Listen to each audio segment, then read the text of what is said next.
مشکوٰۃ شریف میں نبی پاک صلی اللہ علیہ وسلم نے فرمایا اللہ تعالیٰ نے نا حضرت سیدنا آدم علیہ السلام کو نا ان کی تمام اولاد کی صورتیں دکھائیں، گویا روحیں دکھائیں، نور دکھایا، چمک رہا تھا۔ تو حضرت آدم کی نظر پڑی حضرت داؤد علیہ السلام، یہ مشکوٰۃ میں موجود ہے۔ تو آپ نے دیکھا بڑے خوبصورت ہیں حضرت داؤد علیہ السلام، تو فرمایا یہ میرا بیٹا بڑا حسین و جمیلہ، عمر کتنی ہوگی اس کی؟ تو فرشتے نے عرض کی حضور 60 سال۔ یہ عالم ارواح میں بات ہو رہی ہے۔ حضرت آدم علیہ السلام فرمانے لگے اس طرح کرو، میرے 40 سال کاٹ کے اس کو دے دو۔ حکم ہوا، حضرت آدم کی بات مان لو، وہ کاٹ کے 40 سال ان کی عمر مبارک کے حضرت داؤد کی عمر میں شامل کر کے لکھ کے مور لگا دی گئی۔ حدیث میں لفظ ہے، نبی پاک صلی اللہ علیہ وسلم فرمانے لگے حضرت آدم کے وصال کا وقت آیا تو فرشتے نے آ کے کہا بابا جی چلیں۔ فرمانے لگے میرے تو 40 سال باقی ہیں۔ کہا حضور وہ تو آپ نے اپنے بیٹے کو دے دیے تھے۔ ایک بزرگ مجھ سے کہنے لگے کہ آپ دعا کریں میرے بیٹوں کو اللہ نرمی عطا کر دے، وہ بولتے نہیں ٹھیک، ان کا لب و لہجہ صحیح نہیں ہے۔ تو میں نے ان سے کہا کہ بزرگوں جہاں تک میں جانتا ہوں کوئی ایسی بات ہے تو نہیں۔ تو وہ کہنے لگے کہ جس طرح آپ سمجھتے ہیں نا، ہمارے رشتہ دار بھی اور اہل علاقہ سارے یہی سمجھتے ہیں، پر میں تکلیف میں ہوں، میری بیوی تکلیف میں۔ میں نے کہا کہ پھر آپ یہ اتنی زیادہ پردہ پوشی کس بات کی؟ تو وہ کہنے لگے کہ ڈرتا ہوں، اگر لوگوں کے سامنے ہم بات کرتے ہیں تو لوگ کہتے ہیں کہ تم نے تربیت نہیں صحیح کی، اگر میں بات کرتا ہوں تو لوگ مجھ پہ شک کرتے ہیں، کہتے ہیں تو نے رزق نہیں صحیح کھلایا۔ تو میں درد میں رہتا ہوں، کپڑا اٹھاؤں گا تو میرا اپنا بدن برہنہ ہو جائے گا۔ یار وہ کتنی تکلیف میں ہے باپ جو اپنے سگے بیٹے سے بات نہیں کرتا کہ پتہ نہیں کہاں سے بولے گا، کیا جواب دے گا میری بات کا، یعنی ڈرتا ہے، سہما ہوا رہتا ہے۔ یہ نوجوان ذرا غور کریں، ان لفظوں کی تکلیف محسوس کریں کہ اماں کہتی ہے کہ بھائی میں نہیں اس سے بات کرتی، اس لیے کہ وہ بڑے سخت جملے کہتا ہے، مجھ سے نہیں سہے جاتے، کوئی اور بات کرے۔ یعنی جس کی ماں بھی اس سے بات کرتے ہوئے ڈرے، جس کا والد بھی اس سے بات کرتے ہوئے سہم جائے، اور وہ بندہ کہے کہ میں نے تو MBA کیا ہوا ہے، میں تو معاشرے میں جانا پہچانا جاتا ہوں، اللہ کا شکر ہے جی اللہ نے بڑی عزت دی ہوئی ہے، وہ یہ لفظ کہے تو اسے شرم آنی چاہیے۔ جس کے استاد بھی اسے کام بتاتے ہوئے ڈرے کہ بدتمیز ہے، نہیں کرے گا کہ نہیں۔ اگلے لفظ اس سے بھی خطرناک ہیں جس کا مرشد بے جھجک جسے کام ہی نہ بتا سکے اور جس کو کام کہنا ہی چھوڑ دے، جس کے حوالے سے لوگ خاموش ہو جائیں کہ بس مطلب کیا ضرورت ہے، جب اس پہ بات بوجھ بنے گی تو اس شخص کو پھر سوچنا چاہیے نا کہ وہ زندگی کس لیے گزار رہا، اس کا پھر انداز کیا ہے۔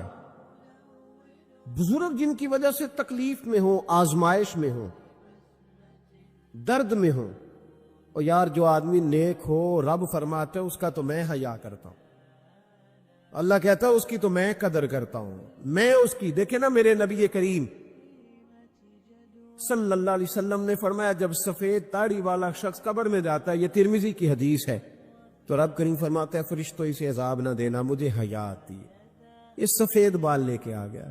تو جس کی اللہ حیا کرے اس کی میں نہ کروں، اس کی نوجوان نہ کرے، اس کا سیان، جس کی اللہ حیا کرے اس کی ہم حیا ہی نہ کریں، ہمارا لب و لہجہ خطرناک اور خوفناک حد تک چلا جائے، ہمیں ڈھب اور سلیقہ ہی نہ ہو، ہم کہیں او گرم خون ہے جی ذرا احتیاط سے بات کرنا، کیا معنی ہوا اس بات کا؟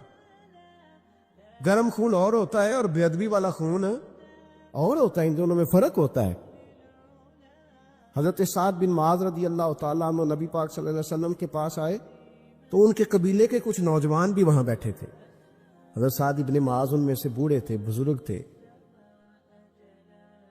اور جب وہ آئے تو وہ نوجوان بیٹھے رہے نبی کریم صلی اللہ تعالی علیہ وآلہ وسلم نے پہلے ان نوجوانوں کو دیکھا کہ آپ کے ساتھ کچھ دیر رہے اور چلے گئے، تو اللہ کے رسول علیہ السلام نے فرمایا تمہارے قبیلے کا بڑا تھا،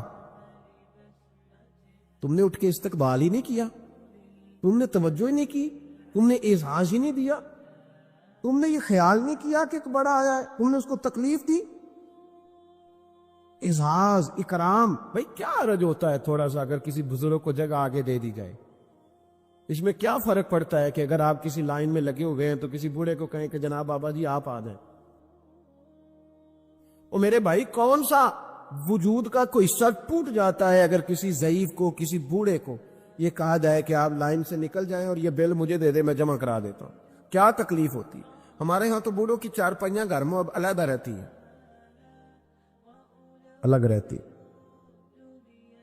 بیٹا اے سی والے کمرے سے نکلتا ہے اور وضاحت دیتا ہے ہر آنے جانے والوں کو کہ ابا جی کی ہڈیاں درد کرتی ہیں، لہذا وہ اے سی والے کمرے میں رہنا پسند نہیں کرتے۔ تو میں تو کہتا ہوں کہ یہ وضاحت آپ کو کیوں دینی پڑی؟ یہ بات تو ابا جی کو کرنی چاہیے تھی۔ یہ وضاحت جو آپ نے دی ہے یہ تو ابا جی کو دینے والی وضاحت تھی، آپ نے کیوں دی؟ ابا جی کے لیے اس طرح کا کمرہ ہے گھر میں جس طرح کا سٹور ہوتا ہے نا پرانے کپڑے رکھنے والا، وہ کمرہ ہے۔ حدیث سنانے لگا ہوں، اللہ کرے آپ کو یاد رہ جائے، اللہ کرے آپ کو یاد رہے۔ مشکات کی حدیث ہے، بڑے خوبصورت لفظ ہیں میرے نبی کریم علیہ الصلوۃ والسلام نے فرمایا رب جو تمہیں روزی دیتا ہے نا یہ تمہارے ضعیفوں کی برکت سے دیتا ہے۔ وہ جو 90 سال کی اماں گھر میں ضعیف پڑی ہے نا، اسے سکریب کا مال نہ سمجھنا، تیرے اوپر جو خدا کا کرم بس برس رہا ہے تو اس بوڑھی کی وجہ سے برس رہا ہے، اس بوڑھی کی وجہ سے برس رہا ہے۔ اور نبی کریم علیہ الصلوۃ والسلام نے ارشاد فرمایا سن اور یاد رکھ، فرمایا رب تم سے ناراض ہوتا ہے، وہ بارشیں روکنا چاہتا ہے، تمہیں قحط میں مبتلا کرنا چاہتا ہے، لیکن تمہارے ضعیفوں کے سبب تمہیں بارشیں عطا کر دیتا ہے، تمہارے کمزوروں کے۔ اس کمزور سے کوئی بیمار بھی مراد لیا جا سکتا ہے، عورت اور بچی بھی مراد لی جا سکتی ہے، بوڑھے لوگ بھی مراد لی ہیں شارحین حدیث میں۔ ان کے سبب سے اللہ تم پر بارشیں برساتا ہے۔ تو جو تیرے لیے ذریعہ بخشش ہے، جو تیرے گھر میں رزق آنے کا سبب ہے،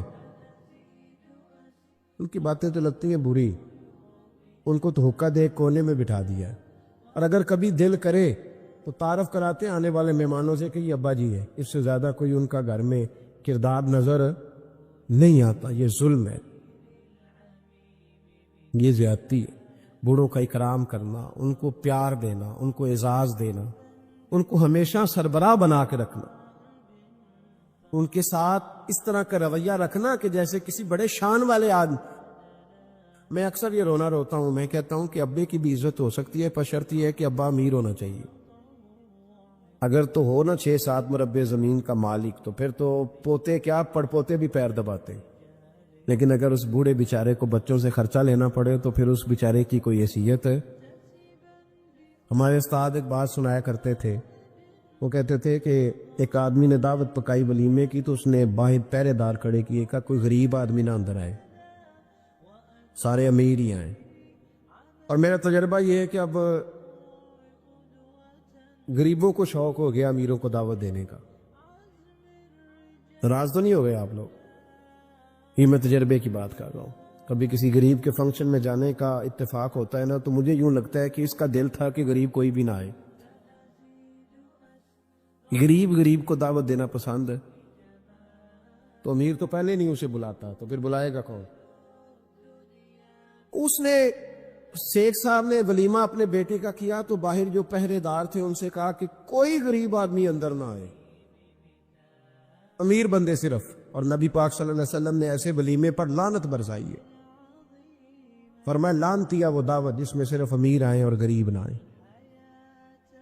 اس نے کہا بھی صرف نہ امیر لوگ آئیں، تو ایک بندہ تھا بڑا امیر لیکن بیچارہ نہ کئی کام کاج سے اٹھ کے ہی آ گیا، تو کپڑوں کو اسی طرح مٹی وٹی لگی ہوئی، تو دیر ہو رہی تھی، گھر جاتا چینج کرنے تو لیٹ ہو جاتا، تو ایسے ہی آ گیا۔ جب وہ آیا تو پہرے دار کھڑا تو اس نے کہا دوڑ جا، تیرا کوئی مطلب نہیں ہے یہاں۔ اس نے کہا یار میں سیٹھ آدمی ہوں، بدرا کپڑے نہیں بدلے۔ اس نے کہا سیٹھ ہوتا تو تیرے کپڑوں سے پتہ نہ چلتا؟ میرے بھائی وہ شخص کہتا ہے کہ میں نے کہا مجھے جانے دو اندر. کہنے لگے تیرے کپڑے نہیں دعوت والے. کہتا ہے میں وہاں سے واپس گیا دوڑا. آپ کو پتا ہے نا کپڑے بھی اب اللہ خیر کرے. ایک سنگی نو میں ایک دن کیا تو کالی اینک لائی سی خیر ہے کہندا موٹر سائیکل تے کٹا پیندا. کوئی دنوں تو بعد کار وچ بھی لا کے بیٹھا سی. میں کہ ہن کنوں میں کی پوچھاں, ہن تے بہتر ہے اینو چٹی سوٹی بھی نال دیاں. بھئی کیا اس سے انسان کا قد بڑھتا ہے, وہ ہے بات کرنے والی. جہاز میں اس دفعہ میں واپس آ رہا تھا تو جہاز میں ایک نوجوان کالی اینک لگا کے پھر رہا ہے. اب ڈر لگتا ہے نا, آپ کو پتا ہے کسی سے بات کریں گے وہ کیا جواب دے گا. تو کیا ان چیزوں سے قد بڑا ہوتا ہے آدمی کا کہ وہ تھوڑا سا جناب باہر آئے. مجھے تو کمزور لگتے ہیں ایسے لوگ. اپنے لب و لہجے میں, اپنے انداز میں, اپنی طبیعت کے حساب سے, اپنے سٹائل میں آپ زندہ رہیں. یہ سچ ہے اور یہ اصل ہے. یہ سچ ہے اور یہ اپنی زندگی اپنے اسٹیٹس کے مطابق, طبیعت کے مطابق گزارنا, یہی سچ ہے اور یہی اصل ہے. اسی میں انسان کا حسن ہے, اسی میں اس کا وقار ہے. اللہ تعالیٰ سمجھنے کی توفیق عطا فرمائے. تو وہ بندہ واپس گیا بیچارہ, کپڑے بدل کے آیا. اس نے بھی کہا کہ جانا میں نے بھی ضرور ہے, پر تنگ بڑا آیا. گھر گیا, مایا شایا والے کپڑے پہنے, سمجھ لے کالی اینک بھی لگا ہی نہیں.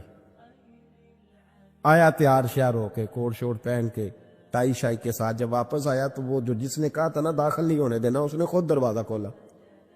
وہ بندہ سیدھا اسٹیج پہ چلا گیا اور لوگ کھا رہے تھے پلیٹوں میں سالن. اس نے پورا ڈونگا ہی لے لیا اور وہ لے کے نا سامنے رکھا اور ایک کونے سے اپنا کرتا پکڑ کے اس میں ڈبویا, پھر دوسرے سے پکڑ کے اس میں ڈبویا, پھر پیچھے سے پکڑ کے. لوگ کہنے لگے پاگل ہو گیا. کہنے لگا نہیں, میری تو دعوت نہیں, دعوت تو کپڑوں کی ہے, میری کہاں دعوت ہے. اس لیے کہ میں تو آیا تھا, مجھے تو داخل ہی نہیں ہونے دیا.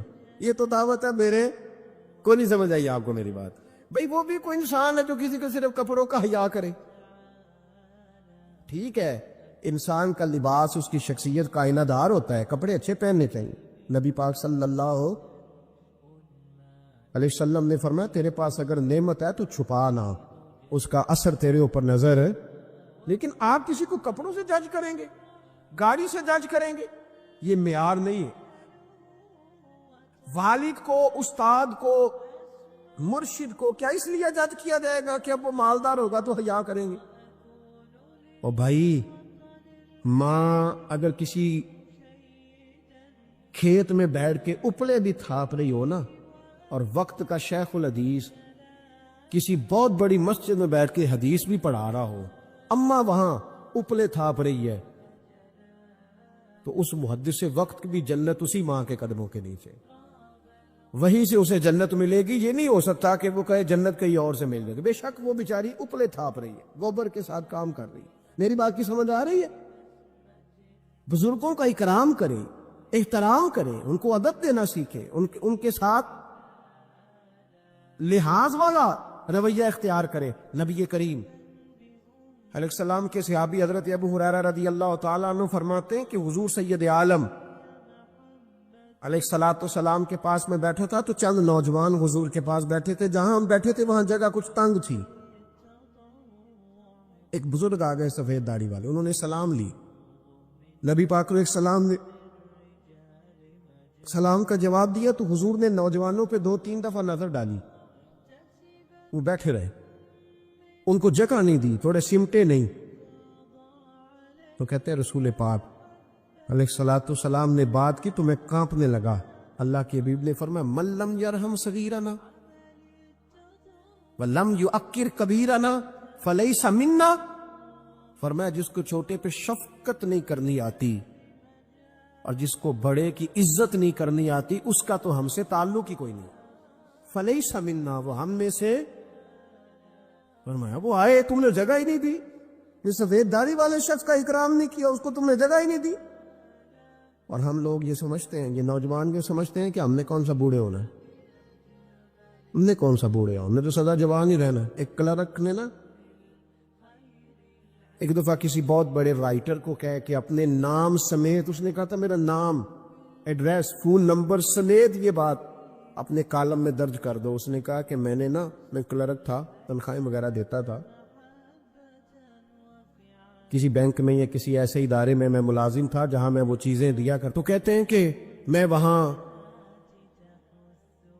یہ کام کرتا تھا تو بوڑھے لوگ، آپ کو پتا ضعیف لوگ آتے ہیں بیچارے پینشن لینے، کسی بچے کی منت کرتے ہیں، وہ لے کے جاتا ہے، بابا جی کو یہ بھی نہیں پتا انگوٹھا کہاں لگانا، فارم کیسے فل کرنا ہے. تو یہ سرکاری عہدوں پہ بیٹھے لوگ معاذ اللہ تنگ ہوتے ہیں اور کئی دفعہ غلط جملے استعمال کرتے ہیں. تو کہا کرتا تھا کہ میں بڑا سخت رویہ رکھتا تھا، اب میری بھی پینشن ہو گئی ہے، اور اب جب میں خود لینے جاتا ہوں نا، کہتے جتنے دھکے میں یہ تھے اس سے 11 گنا کھا چکا ہوں، پر معافی کوئی نہیں مل رہی. تو لوگوں کو یہ میرا نام لے کے ایڈریس سمیت بتا دے کہ اگر اپنا بڑھاپا سیو کرنا چاہتے ہیں تو اپنی جوانی محتاط کریں. اگر اپنا بڑھاپا سیو کرنا چاہتے ہیں تو اپنی جوانی، اور بڑھاپے میں باتیں برداشت جوانی میں برداشت ہوتی ہیں، بڑھاپے میں تو لفظ صحیح بھی نہیں جاتے، آنسو خود بخود نکل جاتے ہیں جب بچہ بات کرتا ہے. سنو، یہ نوجوان یہ حدیث یاد کر لیں، یہ طبرانی میں موجود ہے. میرے نبی کریم علیہ الصلوۃ والسلام نے فرمایا یہ حدیث یاد کر لینی ہے. پڑھیے درود صلی اللہ ہو، پھر کہیے صلی اللہ ہو، چلے تیسری دفعہ بھی پڑھ لے صلی اللہ ہو. رسول پاک علیہ الصلوۃ والسلام نے فرمایا جو شخص اپنی جوانی میں کسی بوڑھے کی عزت کرے گا، جب وہ بوڑھا ہوگا تو اللہ اسے کئی گنا بڑھ کے اس کی عزت کرائے گا. اس کی کی گئی عزت سے کئی گنا بڑھ کے رب پھر اس کی عزت کرائے گا. نوجوان اکرام کرنا سیکھیں، بزرگوں کا احترام کریں اپنے بڑوں کے ساتھ، اور بڑوں میں جتنے بھی صاحب فضیلت بڑے ہیں، آپ کا جو استاد ہے وہ آپ کے لیے بڑا قابل احترام ہے، بڑا قابل احترام ہے.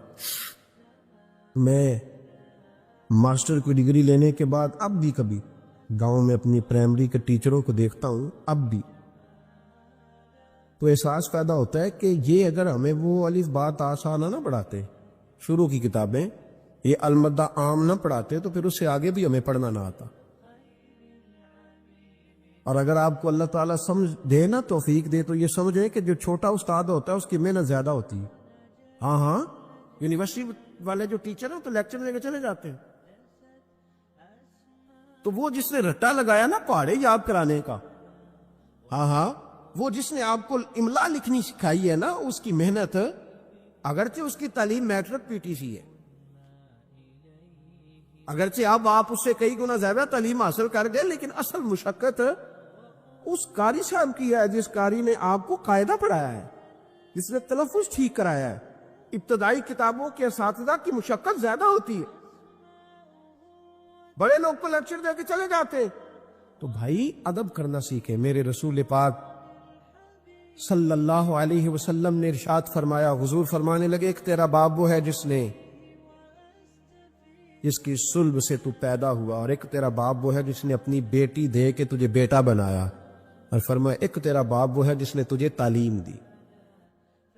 وہ تیرا باپ ہے، اس کا اکرام کر، اس کا ادب. اور حضرت مولا علی شیر خدا نے تو شیروں جیسی بات ہی کر رہی. بڑے لوگ بڑی بڑی باتیں، اتنی بڑی بات اس موضوع پر میں نے تلاش کیا ہے، میں نے بڑے لوگوں کو پڑھا ہے اس عنوان پر، لیکن اتنی بڑی بات کہیں نہیں ملی. حضرت علی المرتضیٰ رضی اللہ تعالیٰ عنہ فرمانے لگے جس نے مجھے ایک حرف سکھایا ہے وہ میرا استاد ہے، اگر وہ چاہے تو مدینے کے چوک میں کھڑا کر کے مجھے بیچ دے، میں اس کے ہاتھوں بکنے کو بھی تیار ہوں. وہ جس نے مجھے ایک حرف، اساتذہ کا احترام نہیں، اساتذہ پریشان، استاد تو بیچارہ روز کٹہرے میں کھڑا ہے، روز کٹہرے، روز لوگ اس کو کہتے ہیں کہ جناب آپ نے یہ بات کیسے کر دی، آپ کی ضرورت کیسے ہوئی. اور جن لوگوں کا یہ تصور بن گیا تھا نا کہ رب کے سامنے کھڑے ہونا ہے، منہ دکھانا ہے مالک کو، جن کا یہ تصور بن گیا تھا بچ گئے تھے. ہم دنیا میں جینے کے لیے سارا کچھ کرتے ہیں، رب رسول کو منہ دکھانے کے لیے نہیں کرتے. جن کا یہ تصور بن جاتا ہے نا تو رب کہتا ہے وَلِمَنْ خَافَ مَقَامَ رَبِّهِ جَنَّتَانِ، فرمایا جو میرے سامنے کھڑے ہونے سے ڈرے گا میں اسے 2 جنتیں عطا کروں گا. وہ سمجھ جائے، اس کے لیے 2 جنتیں ہو جائیں گی. بڑا روتے ہیں لوگ، میں نے روتے دیکھے ہیں، دولت کے لیے، دنیا کے لیے، دوستوں کی بے وفائی پر، اپنے بچوں کی نافرمانی پر، پیسے نہیں ہیں تو رو پڑے، فلانے نے مجھے تنگ کیا تو رو پڑے۔ لوگوں کے لیے روتے ہیں، انسانوں کے لیے روتے ہیں، رب کے لیے رو کے دیکھ۔ اور نبی اکرم صلی اللہ تعالی علیہ وسلم نے فرمایا اگر تم اپنے رب کو کما حقہ پہچان کر دعا مانگو گے نا تو تمہاری دعاؤں سے پہاڑ بھی ہل جایا کریں گے۔ لیکن یہ دو چیزیں پیدا کرو، ایک تو اللہ کا خوف تمہارے دل میں آئے اور دوسرا معرفت الہی کا شوق پیدا۔ اگر طبیعت کے اندر یہ چیزیں پیدا ہو جائیں، خوف خدا نصیب ہو جائے اور صحیح معنوں میں نصیب ہو۔ آج کل بڑا لوگ کہتے ہیں اللہ سے ڈر، پر دوسروں کو جب مال خرید رہے ہوتے ہیں پھر کہتے ہیں اللہ کا خوف کر، اور جب بیچ رہے ہوتے ہیں تو جب کسی کو پیغام دین دے رہے ہوتے ہیں تو کہتے ہیں اللہ کا خوف کر، اور جب تیرے تک بات پہنچتی ہے تو پھر معاملہ ختم ہو گیا۔ میں ذمہ داری سے کہتا ہوں یہ جو کچھ ہمارے ہاں ہوتا ہے نا، عوام سے ڈر کے، عالمی میڈیا سے ڈر کے، قوم سے ڈر کے، اس سے آدھے کام بھی اگر رب سے ڈر کے کریں تو قوم کا بھی بھلا ہو جائے گا، لوگوں کا بھی نفع ہو جائے گا۔ اگر آدھا کام بھی ڈر کے کیا جائے، کچھ تھوڑا سا اپنے دل میں خشیت، اللہ کا خوف۔ حضور فرمانے لگے جتنا مکھی اور مچھر کا پر ہوتا ہے نا، اگر اتنے آنسو رب کے خوف سے تیری آنکھ سے نکل گئے تو حضور فرماتے ہیں جس طرح بھینس کے تھنوں سے نکلا ہوا دودھ دوبارہ تھنوں میں نہیں نہ جاتا، اگر کوئی اتنا بھی رو پڑا جتنا مکھی اور مچھر کا پر ہوتا ہے تو اس بندے کو اللہ دوزخ میں داخل نہیں کرے گا۔ شرط کیا ہے؟ اللہ کے خوف سے، رب کے خالصتاً اللہ کے خوف سے۔ اور تھا لوگوں کو اللہ کا خوف، رب کے سامنے کھڑا ہونا ہے تو ڈرتے تھے۔ حضرت عمر کا جب آخری وقت آیا تھا تو اپنے بیٹے سے کہا تھا مجھے اٹھا کے زمین پہ رکھ دو، میں اپنی پیشانی زمین پہ رکھ کے اپنے رب سے معافی مانگ۔ حضرت عثمان غنی جیسے لوگ جب قبر کو دیکھ لیتے تھے تو پھر تڑپ کے ان کی ساری داڑھی آنسوؤں سے بھر جاتی۔ حضرت مولا علی شیر خدا رضی اللہ تعالیٰ عنہ نماز کی نیت باندھنے لگتے تو وجود کانپتا، راشا طاری ہو جاتا۔ علی آپ تو شیر ہیں میدانوں کے، ہزاروں لاکھوں تلواروں کے بیچ کبھی نہیں لڑکھڑائے، لیکن یہاں رب کی بارگاہ میں آتے کانپ کیوں گئے؟ تو فرمانے لگے تمہیں پتہ نہیں کس کی بارگاہ میں حاضر ہونے لگا ہوں؟ اس سے ڈر آتا ہے، مالک کے حضور آ گیا، ڈر آتا، ڈرتے تھے۔ میرے نبی پاک علیہ السلام نے فرمایا اللہ کا خوف یہ دانائی ہے، یہ حکمت ہے۔ اور صحیح بخاری میں لفظ ہیں، نبی پاک صلی اللہ تعالی علیہ وسلم نے فرمایا ایک شخص تھا، بخاری مسلم میں موجود ہے، ایک بندہ تھا، اسے نہ بڑا ڈر آتا تھا کہ رب جب سوال پوچھے گا تو میں نے کیا جواب دینے ہیں۔ اور ہمیں ہمارے نبی پاک علیہ السلام نے فرمایا بھی ہے، حضور نے فرمایا رب تم سے نا 5 سوال پوچھے گا قیامت کے دن اپنے سامنے کھڑا کر کے۔ ساری تیاری لائق بچے بھی جب کر لیتے ہیں نا پیپر دینے کی، ذہین بچے ساری تیاری کر کے نا تو کمرہ امتحان میں جاتے ہوئے پھر بھی ڈرتے ہیں اور کہتے ہیں حضرت صاحب دعا کرنا میرا پیپر ہے۔ بچہ لائق بھی ہے، محنتی بھی ہے، تیاری بھی، لیکن ڈر آتا ہے۔ ڈر آتا تھا جب پیپر سٹارٹ ہوتے تھے نا تو کئی قسم کی ایکٹیویٹیز چھوڑ دی جاتی تھی، کھیل چھوڑ دیے جاتے تھے۔ میں نے دیکھا ہے بچے نمازیں شروع کر دیتے تھے، ڈر آتا ہے کہیں پیپر میں کمی نہ کوئی رہ جائے۔ دنیا کے پیپر کے بارے میں یہ معاملہ ہے، اور جب صبح قیامت سوال جواب کیے جائے حضور فرماتے 5 سوال رب پوچھے گا تم سے قیامت میں۔ سب سے پہلی بات، میں نے تمہیں عمر دی تھی، کہاں گزاری تم نے؟ ضائع کر دیا ٹائم سارا، ادھر ادھر بھاگتے آتے جاتے مال کماتے۔ اور پھر عمر میں ایک بہترین حصہ جوانی ہے۔ حضور فرماتے ایک سوال یہ ہوگا، دوسرا جوانی کہاں گزاری؟ اور تیسرا سوال پوچھا جائے گا، بتاؤ مال کہاں سے کمایا، ذرائع کیا تھے، جائز طریقہ اختیار کیا کہ ناجائز؟ اور چوتھا سوال یہ ہوگا، یہ بتاؤ تم نے خرچ کہاں کیا؟ اللہ نے اپنے فضل سے دیے تھے پیسے، تم نے ناجائز جگہ پہ تو نہیں لگا دیے؟ اور پانچواں سوال یہ ہوگا کہ جو تمہیں پتا تھا، جو تم جانتے تھے، جس کا تمہیں علم تھا، جس کا تمہیں شعور تھا، بتاؤ تم نے اپنے علم پر عمل کتنا کیا؟ میرے عزیز، یہ 5 سوال نبی پاک علیہ السلام فرماتے ہیں۔ ایک بندہ تھا جو بڑا ڈرتا تھا رب کی بارگاہ میں کھڑا ہونے سے، اتنا ڈرتا تھا کہ خوف طاری ہو گیا، اس پر خشیت پیدا ہو گئی۔ اس نے اپنے بچوں سے کہا، جب میں مر جاؤں نا، یہ صحیح حدیث میں موجود ہے، جب میں مر جاؤں نا تو مجھے جلا دینا، اور پھر اگر میرے وجود کا کچھ حصہ بچ جائے تو اسے پیس دینا، پھر اسے ہوا میں اڑا دینا، مجھے ختم کر دینا۔ میں اپنے رب کی بارگاہ میں کھڑا ہو کے سوالوں کا جواب نہیں دے سکتا۔ پتا تے سارا ہے نا سردار نو کیتیاں دا، من دانم کے من دانم، جو اعمال کیے ہیں اس کی خبر تو ہے نا۔ باقیوں کو شک ہے کہ اس میں گناہ کیا ہوگا، پر ہمیں اپنا اپنا تو پاک ہے نا، پتا تو سارا ہے نا۔ کہا میں نہیں کھڑا ہو سکتا اس کے حضور، مجھے جلا دینا، میری راکھ بھی بہا دینا، اڑا دینا ہواؤں میں۔ نبی پاک علیہ السلام فرماتے بندہ تھا سچا،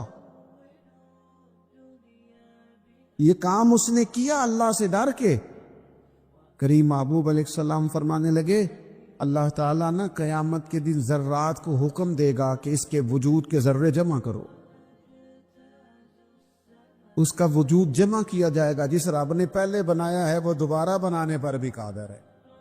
اس کے ذرات کو جمع کر کے، گوشت پوشت دے کے، وجود دے کے کھڑا کر کے اللہ پوچھے گا، بتا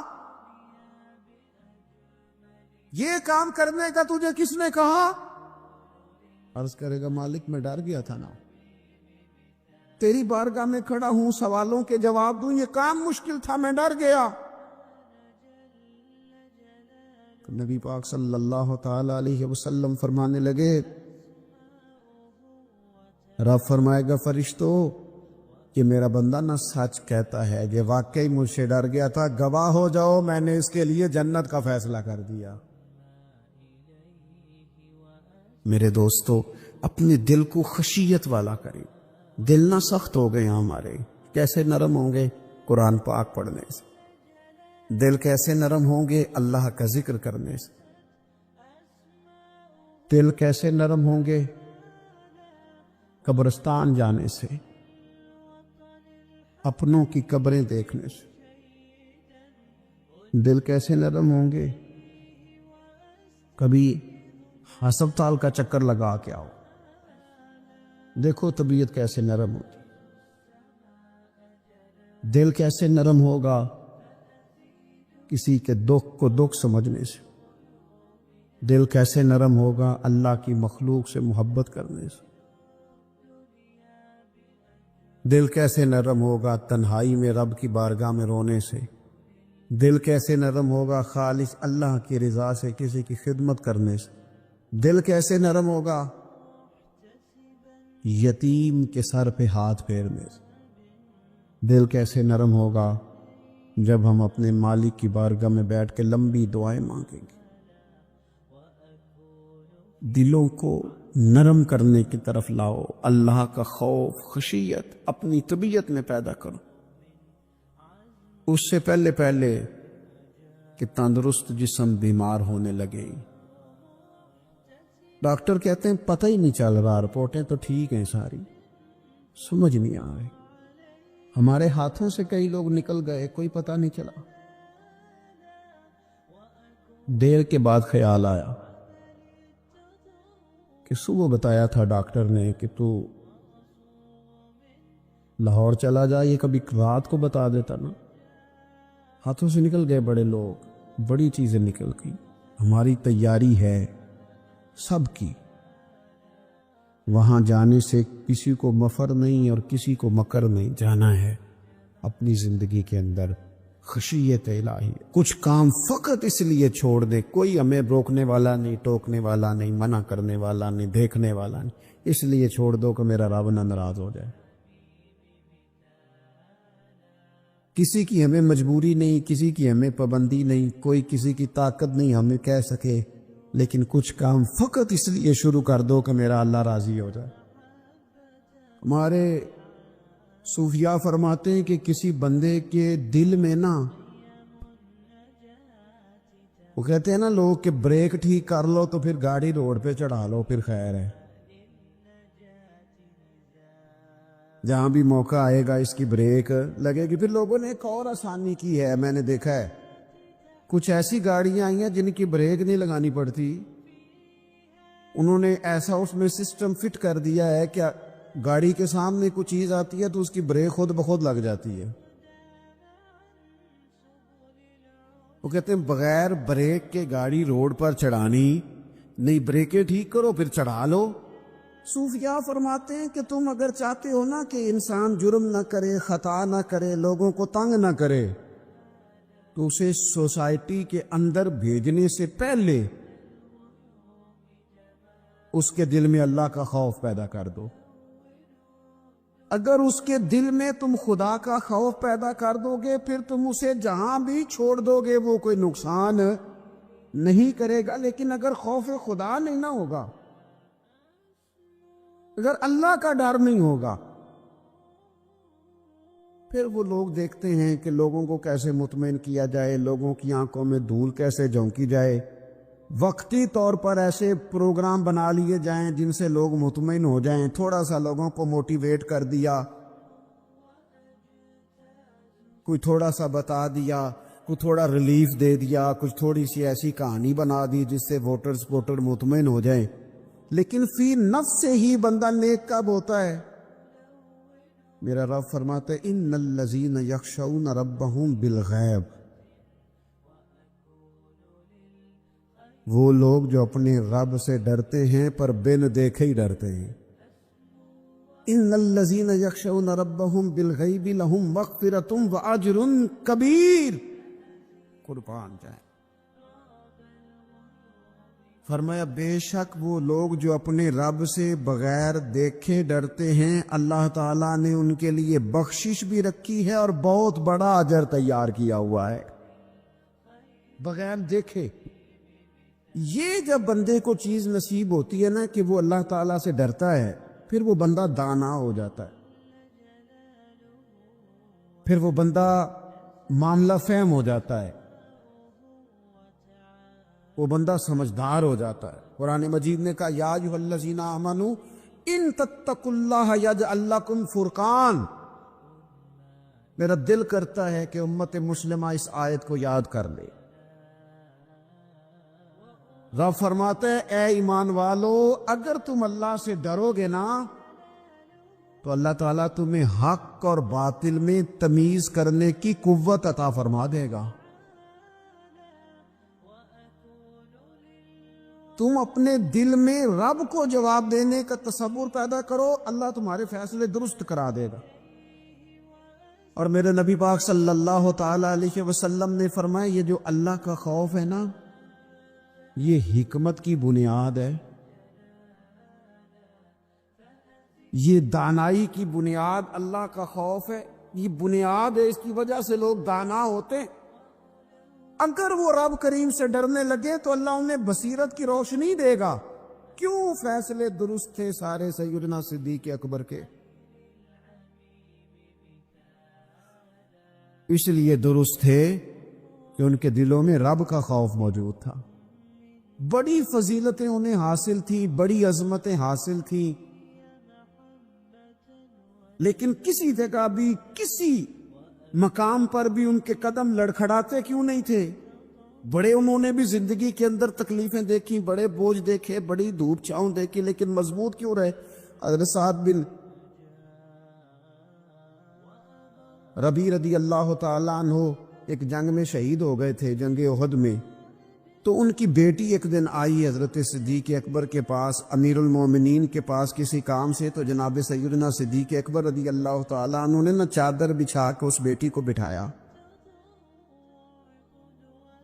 اور خود حضرت صدیق اکبر چادر سے نیچے بیٹھ گئے، خود زمین پہ ہیں. اسے آپ نے اعزاز کے ساتھ کپڑے پہ بٹھا رکھا ہے. حضرت عمر فاروق رضی اللہ تعالیٰ عنہ آئے اور آ کے عرض کرنے لگے، حضور یہ خاتون کون ہے، بیٹی کون ہے جس کو آپ نے اس قدر زیادہ فضیلت کی جگہ پہ بٹھایا ہے؟ تو حضرت صدیق اکبر رضی اللہ تعالیٰ عنہ فرمانے لگے کہ یہ اس شخص کی بیٹی ہے جو تم سے بھی افضل تھا، مجھ سے بھی افضل تھا. تو حضرت عمر فاروق رضی اللہ تعالیٰ عنہ عرض کرنے لگے، حضور ہم تو یہ سمجھتے ہیں کہ نبیوں کے بعد سب سے افضل آپ ہی ہیں، تو یہ جو آپ سے بھی افضل تھا اس کا کیا معنی ہے؟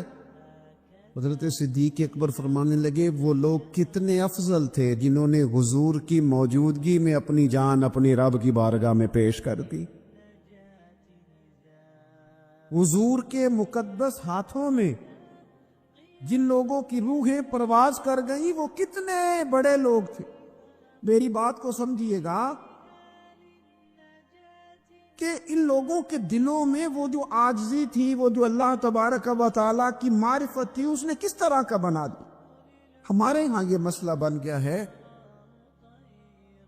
کہ ہم ہر ایک سے ڈر رہے ہیں، ہر ایک سے، برادری سے، قبیلے سے، داماد سے، بہو سے، فلانے سے، فلانے سے. میں نے دیکھا بڑے بڑے لوگ ڈرتے ہیں.